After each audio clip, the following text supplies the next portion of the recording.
नमस्कार, मैं हूँ आपके साथ अस्मिता और आप देख रहे हैं नारद मुनि लाइव। आज हम बात करेंगे मोदी सरकार के 8 साल। जी हाँ, जैसा कि आप सभी को पता है, केंद्र की मोदी सरकार के 8 साल पूरे हो चुके हैं और इसी बीच चर्चा का मुद्दा है कि इन 8 सालों में क्या पाया, क्या खोया।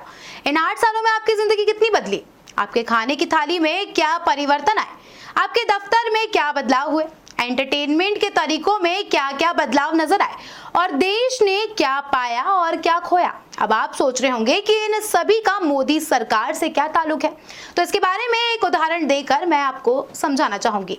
मान लीजिए सुबह उठते ही अगर हाथों में चाय का प्याला ना मिले तो सुबह मानो अधूरी सी होती है। मगर क्या आपको पता है, एक कप सुबह की चाय में लगने वाले दूध से लेकर चाय पत्ती तक 8 सालों में हर चीज के दाम बढ़ गए हैं। जहां 2014 में दूध 35.19 रुपए लीटर था, जो अब बढ़कर 51.56 रुपए लीटर हो गया है। यानी दूध के दाम में बीते 8 साल में 46% से ज्यादा का इजाफा हुआ है। तो वहीं चाय में पड़ने वाली चीनी 3,606 रुपए प्रति क्विंटल से बढ़कर 4,175 रुपए प्रति क्विंटल हो गई है। चाय पत्ती की बात करें तो चाय पत्ती की कीमत 2014 में 201.89 रुपए प्रति किलो थी, जो अब 284.25 रुपए प्रति किलो हो गई है। ऐसे ही हर एक चीजों के दामों में परिवर्तन इन 8 सालों में देखने को मिला है।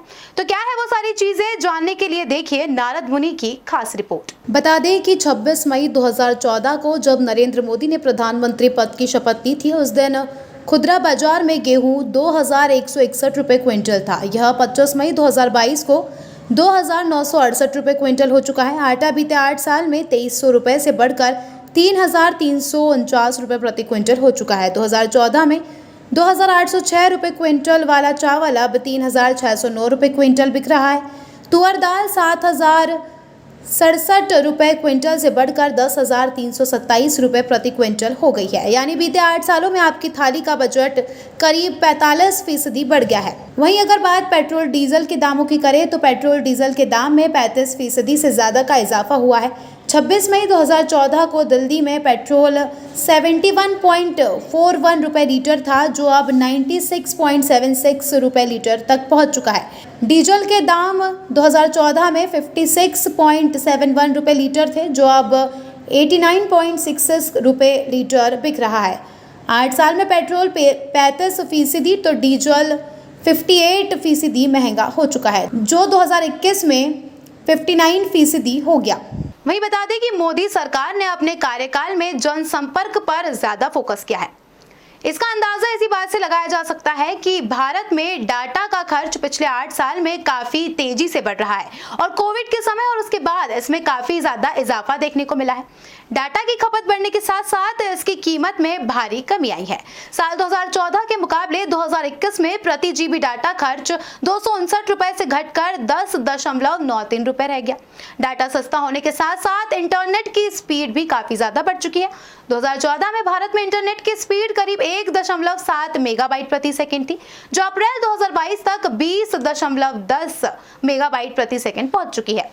मोदी सरकार में दूरसंचार के क्षेत्र में जबरदस्त तेजी आई है। चलिए अब जानते हैं कि मोदी सरकार की और क्या-क्या उपलब्धियां हैं। प्रधानमंत्री नरेंद्र मोदी की अगुवाई वाली सरकार ने जन कल्याण की दिशा में कई बेहतर कदम उठाए हैं। मोदी सरकार ने 28 अगस्त 2014 को देश की जनता को बैंकिंग से जोड़ने के लिए जनधन योजना की घोषणा की थी। इस योजना के तहत 31.31 करोड़ लोगों के खाते खोले गए। देश में बैंकों ने कैंप लगाकर वंचित लोगों के खाते खोलकर बैंकिंग सुविधा से जोड़ने का काम किया गया। देश में गरीब के घर भी गैस चूल्हे में खाना बना सके, इस मकसद से मोदी सरकार ने उज्ज्वला योजना का आगाज किया था। केंद्र में नरेंद्र मोदी सरकार के आने के बाद दुनिया के तमाम देशों के साथ भारत के संबंध प्रकट हुए हैं और देश का सिर सम्मान से ऊंचा उठा है और अंतर्राष्ट्रीय पहचान मिली है। प्रधानमंत्री नरेंद्र मोदी ने अपने पहले कार्यकाल में 50 से ज़्यादा देशों का दौरा किया और दूसरे कार्यकाल में भी पीएम मोदी ने करीब 11 देशों का दौरा किया।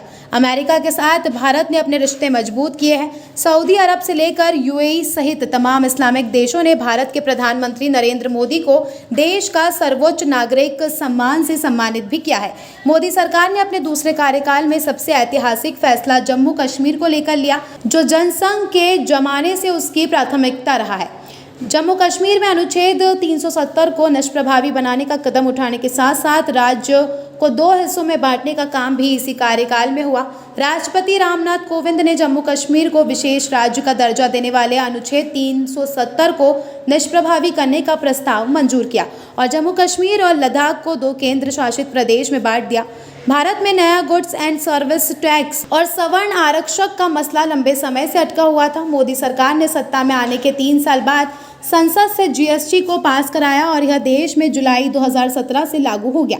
देश में कर सुधार की दिशा में यह सबसे बड़ा कदम था। जीएसटी लागू करने का मकसद एक देश एक कर प्रणाली है। जीएसटी लागू होने के बाद उत्पाद की कीमत हर राज्य में एक सी हो गई और राज्यों को उनके हिस्से का टैक्स केंद्र सरकार को देती है। वहीं मोदी सरकार के 8 वर्ष पूरे होने पर पार्टी के कई नेताओं ने ट्वीट कर उनकी कामयाबी का बोलबाला भी किया है, जिसमें केंद्रीय गृह एवं सहकारिता मंत्री अमित शाह ने ट्वीट किया कि पीएम नरेंद्र मोदी जी ने सत्ता को सेवा का माध्यम मानकर गरीबों, किसानों, महिलाओं व वंचितों को उनके अधिकार दिए हैं, जिससे लोकतंत्र में उनका विश्वास जगा और वो देश की विकास यात्रा में सहभागी बने। अनेकों ऐतिहासिक उपलब्धियों से परिपूर्ण इन 8 वर्षों की सभी देशवासियों को बधाई। गत 8 सालों में नरेंद्र मोदी जी ने देश के हर नागरिक के सपनों व आकांक्षाओं को पंख देकर उनमें नया आत्मविश्वास जगाया है।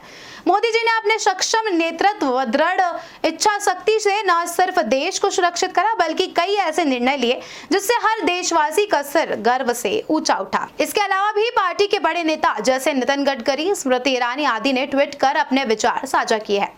तो दोस्तों, मोदी सरकार के इन 8 सालों को लेकर आपकी क्या राय है? कृपया अपनी राय हमें कमेंट बॉक्स में कमेंट कर जरूर बताएं और ऐसी ही अपडेट्स के लिए, ऐसी ही खबरों के लिए हमारे चैनल को सब्सक्राइब करना ना भूलें। नमस्कार, जय हिंद।